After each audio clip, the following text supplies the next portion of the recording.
Assistant Superintendent of Support Services. Okay, tell us when you started with Polk County. I started with Polk County in 1998, July 6th of 1998. What was your job at? I started as the parts manager for the Polk County public school system. Okay, what did you do? What was your day? So when I came out of the military, so I had logistics experience, and they needed a parts manager for the school district. I was going to college, so I was looking for a job that I could have weekends off. So for a short period of time, I worked for my father.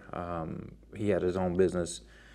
He passed away 6 months after I got out of the military, and then... So you're parts manager and then worked your way up to assistant superintendent? I have, yes. So what does assistant superintendent, what does that look like for you? We have close to 2,200 employees in our division. That's a lot of employees. Right, and it's...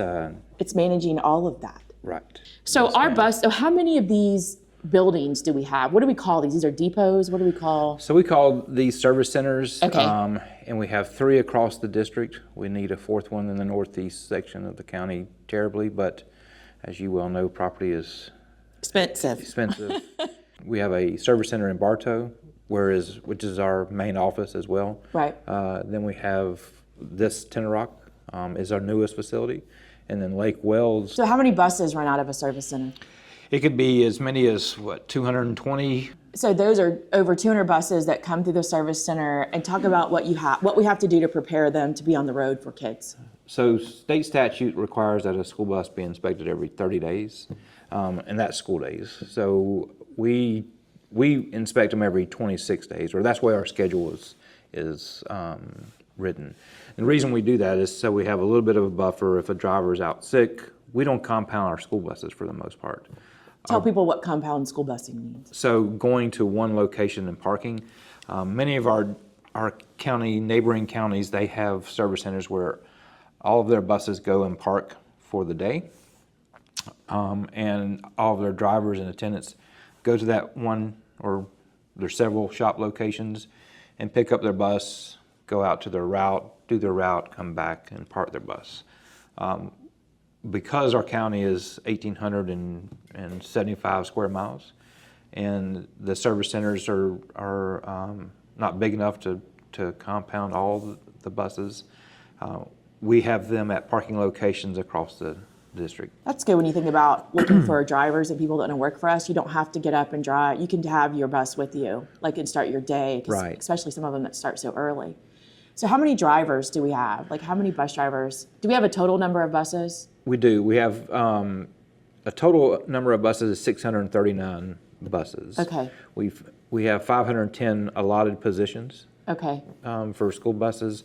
I think we ended the year with right at 460 drivers.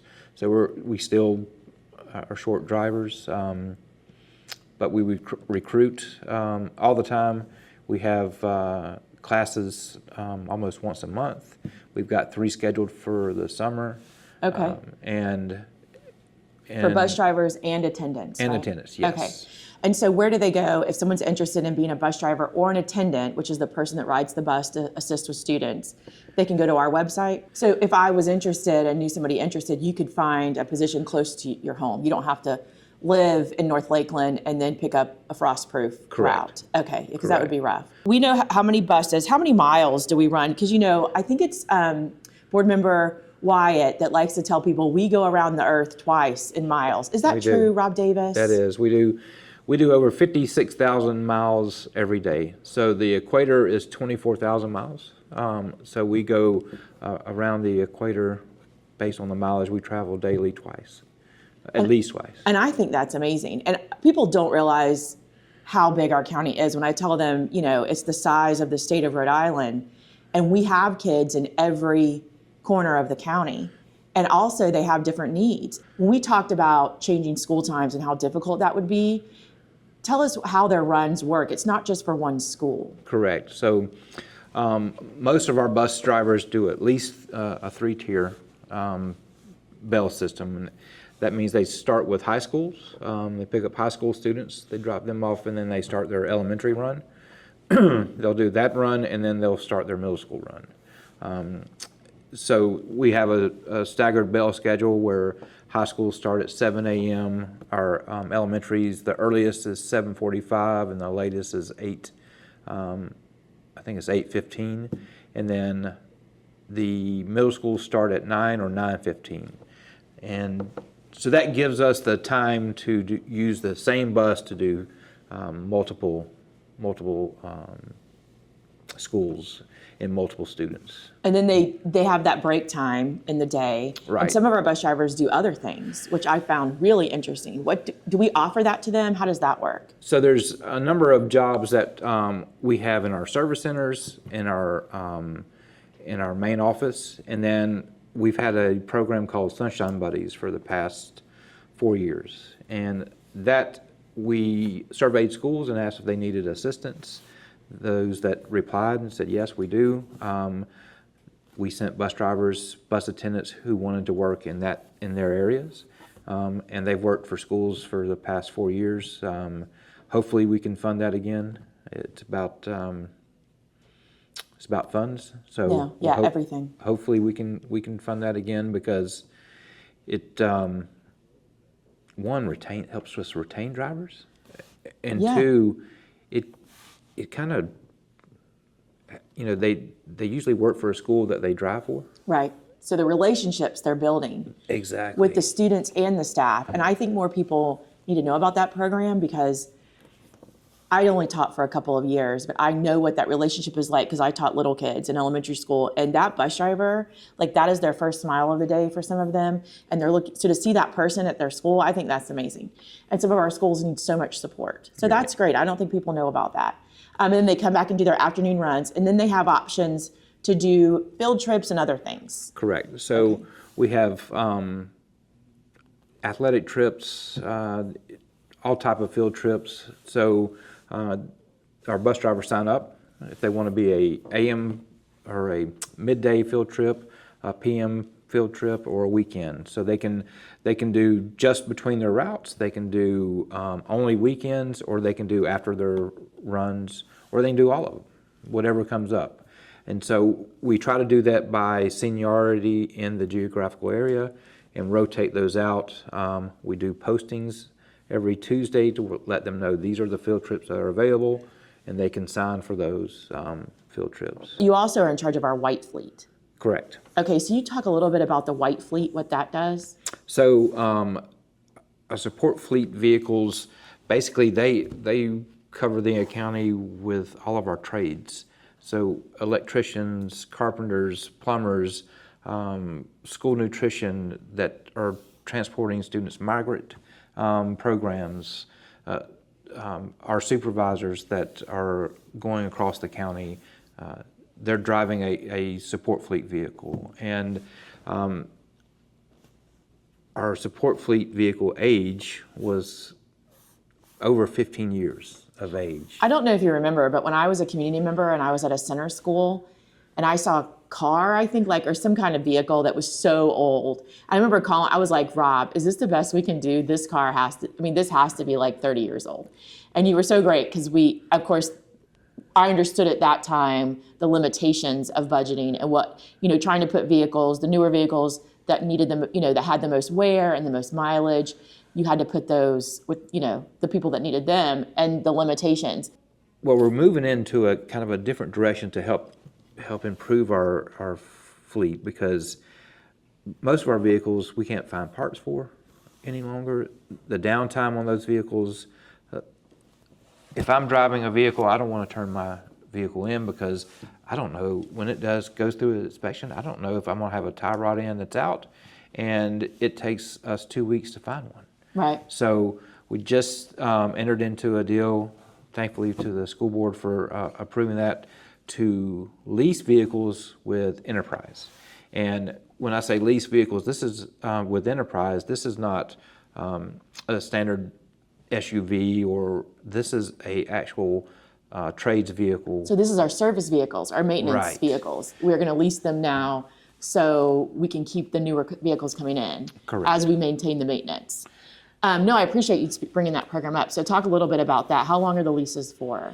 So most of them are for 5 years. When we've piloted this for the past 4 years, I believe, now.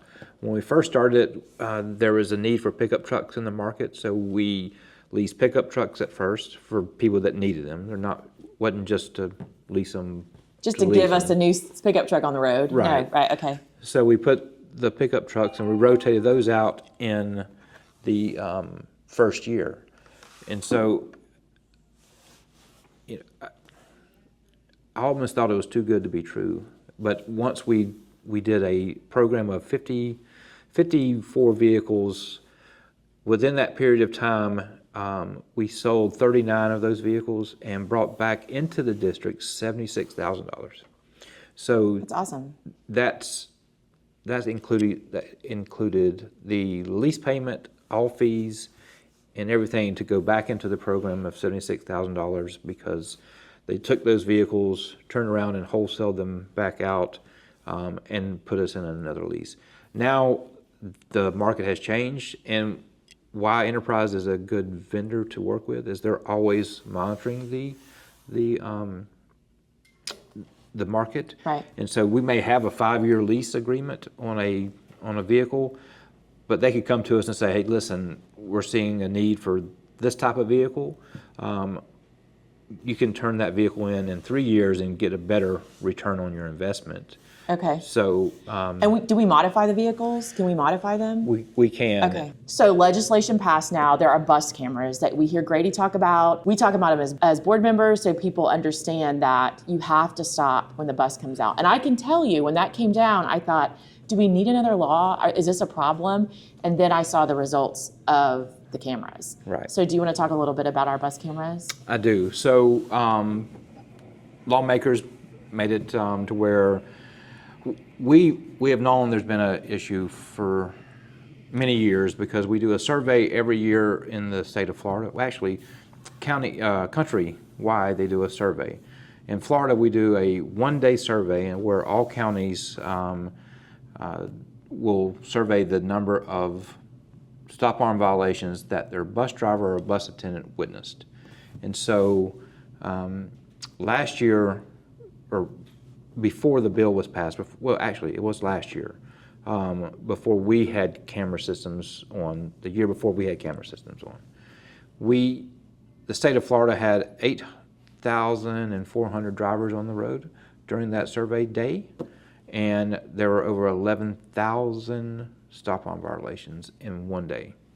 And so in Polk County, we had about 450 drivers on the road that day, and we had over 800.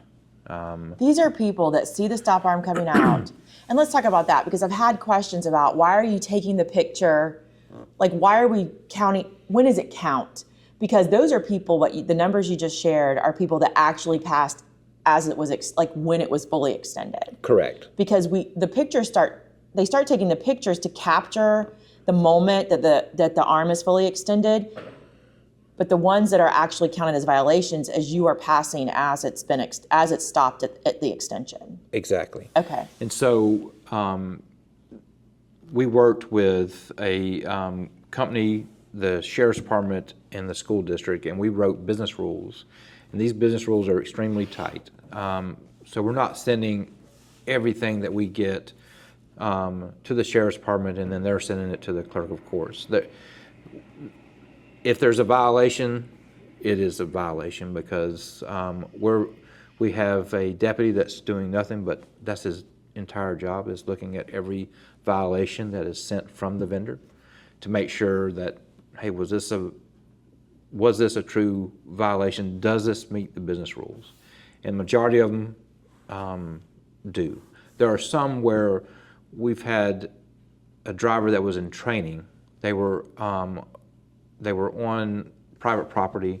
The stop arms were extended. The person passed that.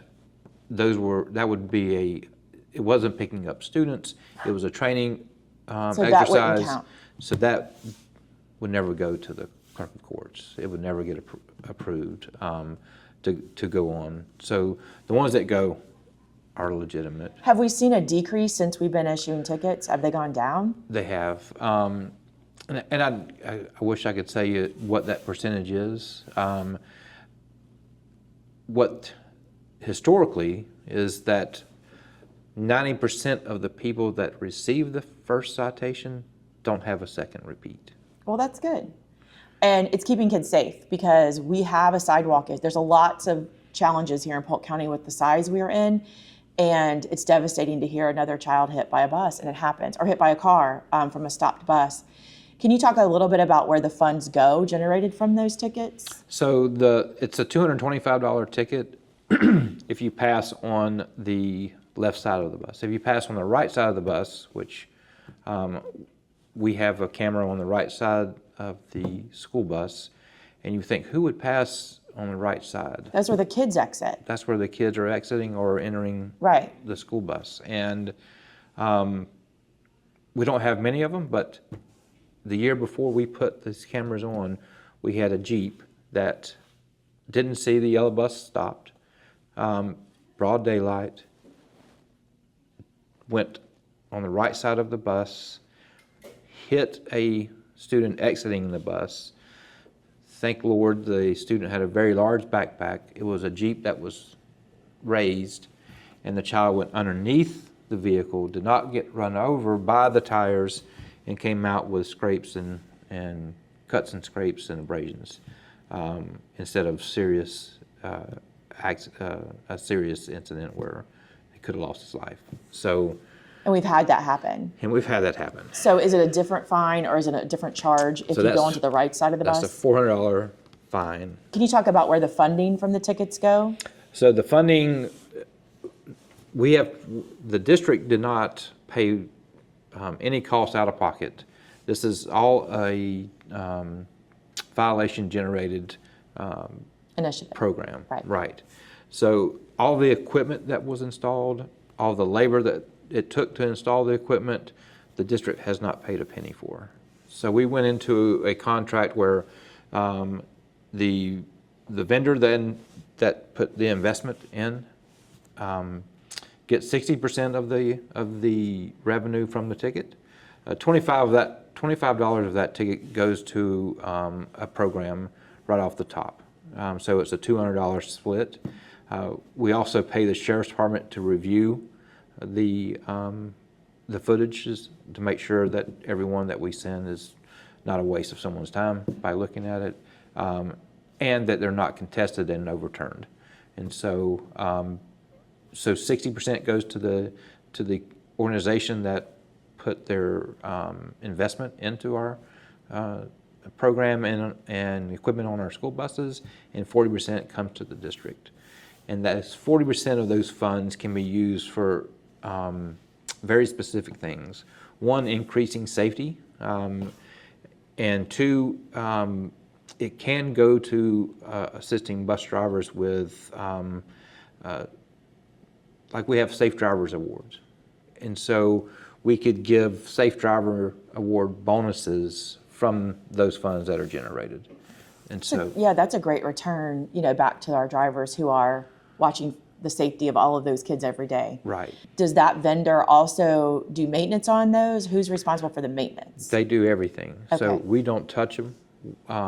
If a camera is, if a video comes in and the camera is not aligned correctly, Okay. that vendor is responsible.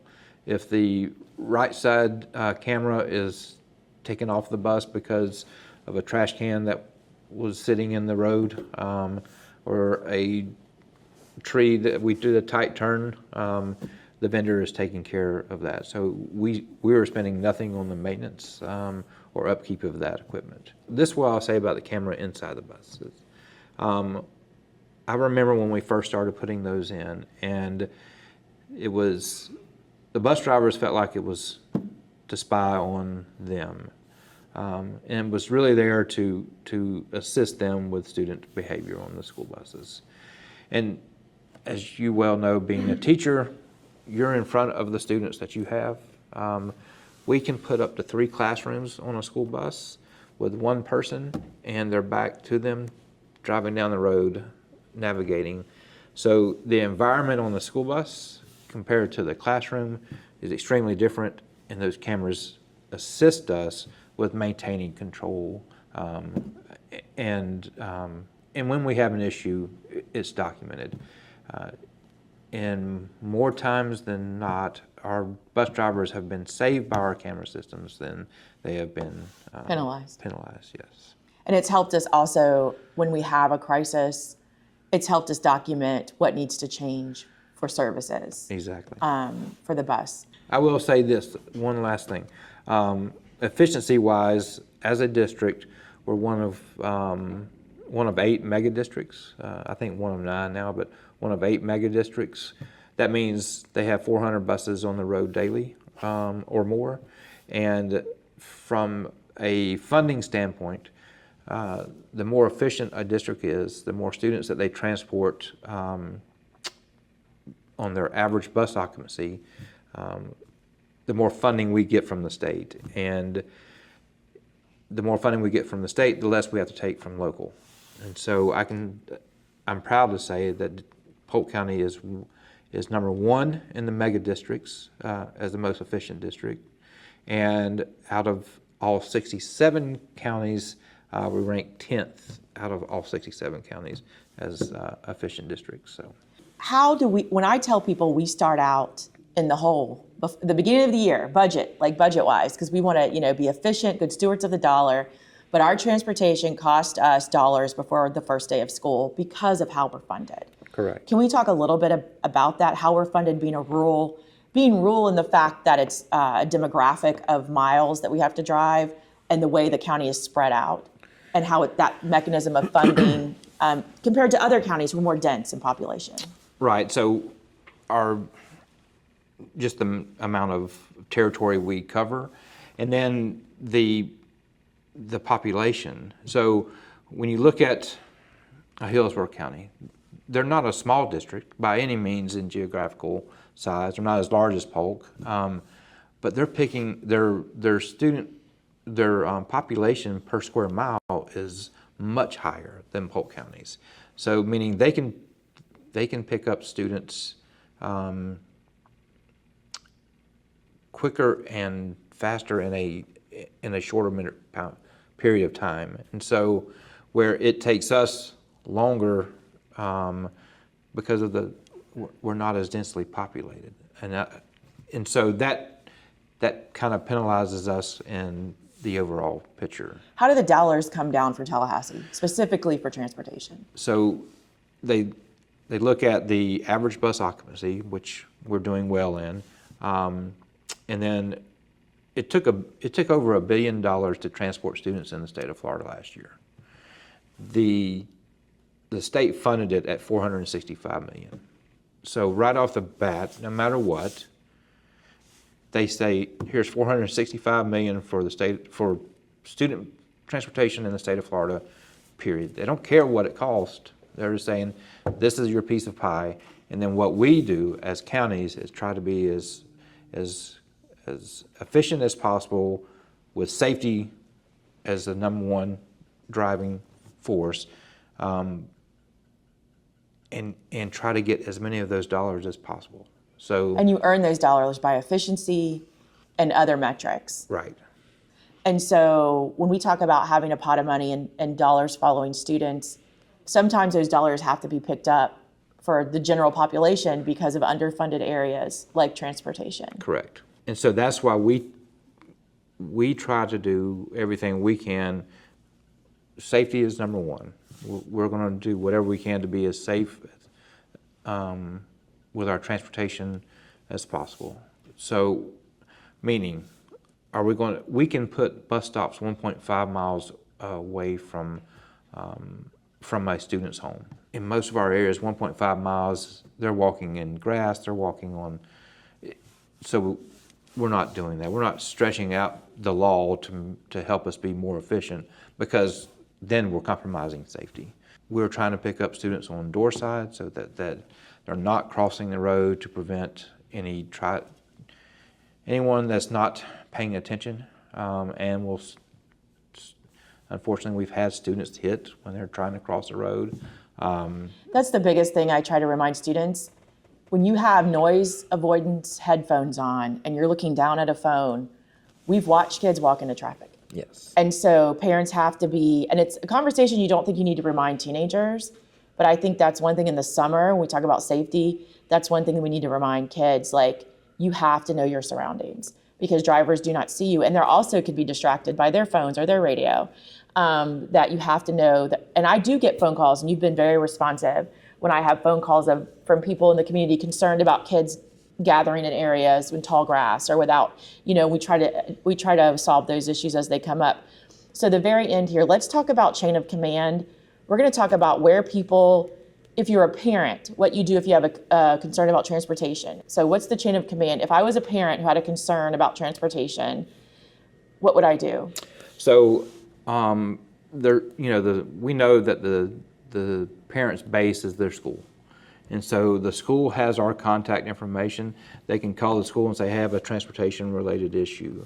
We have 9 area managers in our geographical areas, so depending on what area you live in, they can provide them the contact information for that area manager, and then the parent can contact the area manager. They can contact them via the telephone or through email, or if they don't know where to look, they can go mypolkschools.com, put in their concern, and then that is forwarded to our department. Those get sent out to our area managers, and then our area managers start dealing with the situation. We have 4 safety specialists that if there's a safety issue, they go out and look and see. They'll meet with the parent at the site, because a parent can explain it over the phone, their concerns, but if you're not there during the time that they see it and are actually looking at them, talking with them, you may not get a true understanding of what that safety issue may be. So we have our safety specialists that go out to those locations, meet with the parents, and then look for ways to improve that. What if I was an employee? So if I was a bus driver, and here are some of the things that I hear. So, and it happens differently depending on routes and where they're at. A lot of our school bus drivers, try to deal with discipline issues, and they're reporting to the principal. That's correct. That's their job, to report to the principal. Correct. Okay. So what does that look like if they have a concern? I guess depending on the concern, we provide them with the chain of command of who to reach. This summer, at the end of the school year, we asked area managers to report the schools that they had the most issues with student discipline and school bus drivers. And so the student behavior on buses. And we had 18 schools that came to the top. And this summer we are focusing on those 18 schools to try to bridge the gap and say, we understand that if the student's not in school, they're not learning. And that's where the principal was looking at. If I suspend them from the school bus, they're not going to come to school. The parents are not going to bring them, or whatever the case may be, so they'll do ISS. Well, in-school suspension doesn't really impact the school bus, because all the other students that saw this person do whatever they did doesn't see any type of repercussions for that behavior. So I understand where the school is coming from, and that in-school suspension is a form of punishment, but it's not impacting the behavior on the school bus. So we're trying to bridge those gaps. Thanks for being a bridge builder, Rob Davis. Thank you. Okay. I appreciate it.